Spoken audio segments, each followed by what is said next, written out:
once you get organized, then you got a voice. You know, before you get organized, your management is got all the say so. You don't have no say so. You got to do kind of whatever they want you to do. Giving voice to the voiceless is the power behind union organizing. And joining these voices builds strength and unity. For Local 880, this task to organize home health care workers was made even more difficult because these voices were dispersed and isolated across the state of Illinois. Undaunted, Helen Miller joined the fledgling union in 1985, only 2 years after its founding.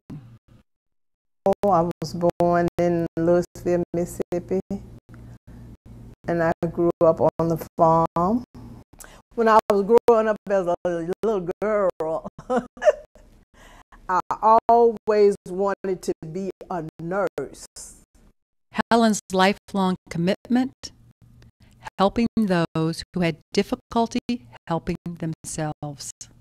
So I always say I was the eyes that they didn't see good anymore. I was the ears that they didn't hear good anymore. I was the legs to do the walking for them that they couldn't move as good anymore.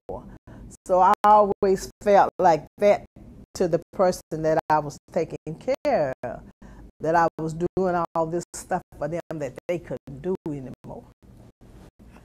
So that made me feel good, and you know, to see them feel good. She's touchable, and I think that's very important when you have a position like you like that, being a president of a large union. Helen unknowingly got involved. Bringing workers up to $6 an hour. I was so quiet, I never thought I would touch anybody's life. I got a flyer in the mail saying, would you like better benefits, higher wages and better benefits? And so, sure, because at that time we was making like minimum wage was $3.35. So, sure, I came to the meeting. Helen's work helped lead to the union's success, which grew from 200 to 40,000 home health care workers. Meanwhile, Lula Bronson was also working to make a change. I grew up in a small town called Charles, Arkansas. My brother talked me into coming up here. I was working at Staff Bills, and I came to get my check, and so this man came and said, would you like to make more money? And I said, yes. He said, come to the meeting Saturday. So I came to the meeting, and I've been coming ever since. And coming ever since led Lula to quickly become a key member of Local 880. First as an executive board member for 11 years, and then becoming vice president in 2004. Well, when I first started with Local 880, it was small. We started organizing home care workers like McMaid. We organized doors. We organized community care and interim. Gaining contracts, organizing workers, and political strategizing became Local 880's trademark. But the battles weren't easily won. It took 18 years to get that first big contract from the state. Because those workers, like I say, like the DHS workers now, we are what they call partial employees of the state, but your employers, your consumers is really your employer, you know. So that was the first big contract we got. That was about 20,000 home care workers that we got our first contract. That was the big thing, because, you know, along the line we got little raises, but we didn't have a contract. You know, we just lobbied the politicians, and they knew we did good work, because we saved the state millions of dollars, because we was keeping people at home instead of being in institutions. Constant rallying and organizing led to more visibility and media presence, with Helen and Lula often in the forefront. I saw them from a distance, you know, they were like superstars to me, you know. I was the one in the crowd, and they were speaking, you know. Helen was speaking at the mic. I didn't like, you know, the accent of the questions, you know, being reporters and talking to politicians and all of that. I didn't like that too much. Still don't care too much for it, but after I became a union member, I learned that if you want something, you got to talk up for it. So I started talking, so I've been talking ever since. Local 880 showed me how big and how powerful the unions were, because my thought of the union was just basically making sure I got my pay raises, making sure I had grievances, you know, taken care of. And with traveling down to Springfield and lobbying with Local 880 as an ACORN member, it really broadened my horizons on the power of the union. It enlightened me and educated me very well. The next challenge, gaining higher wages for home child care workers. Organizing labor within the child care field was difficult. Lula, a strong proponent of the grassroots movement, quietly oversaw changes.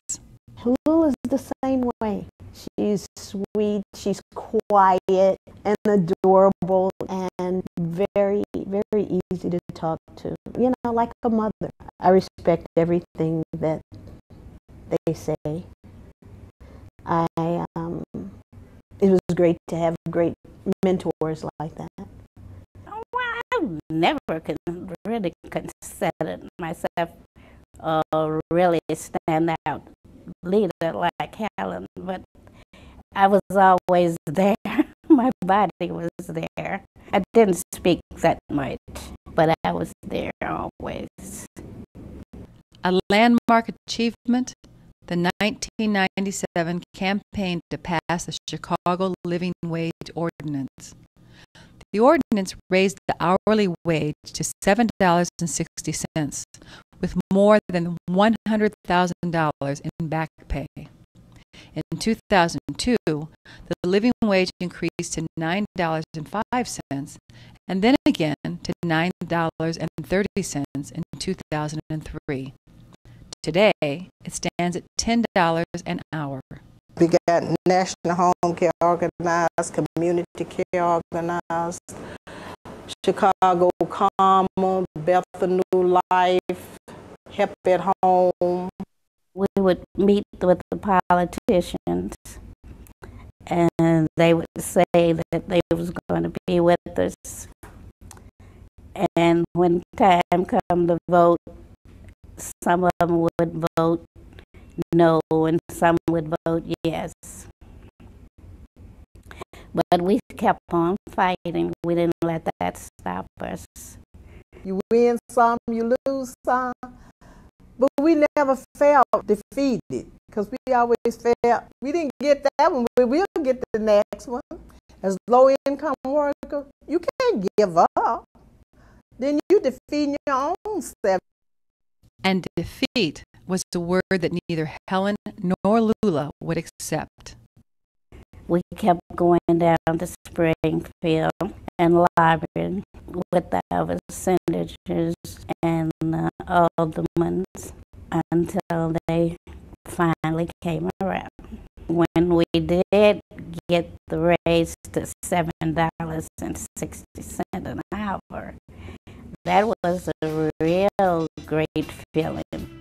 That feeling that Lula Bronson and Helen Miller have generated and the momentum they inspired continue, carrying Local 880 and the union movement forward. We march to the Capitol building now. When they see Local 880 coming, that's us. We're singing, we're fired up because we're still underpaid. We're still struggling. We still don't make enough money. You know, we don't make a living wage. Local 880 will continue to move, I'll say.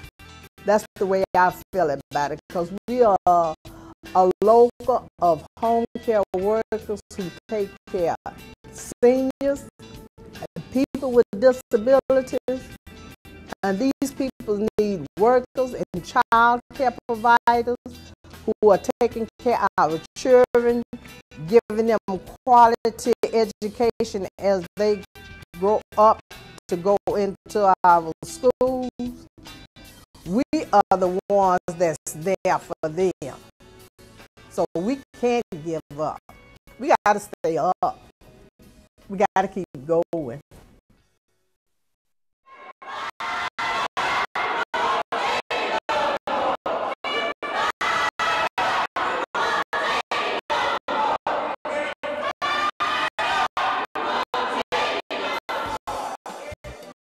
Thanks to your generous support, Helen and Lula's legacy of leadership will continue through the founding of the Helen Miller Member Education and Training Center. Founded in 2007, the center currently offers computer training and GED prep classes to SEIU Local 880 members. Your support will help us expand the center to provide more members with skill training, continuing education, and leadership development.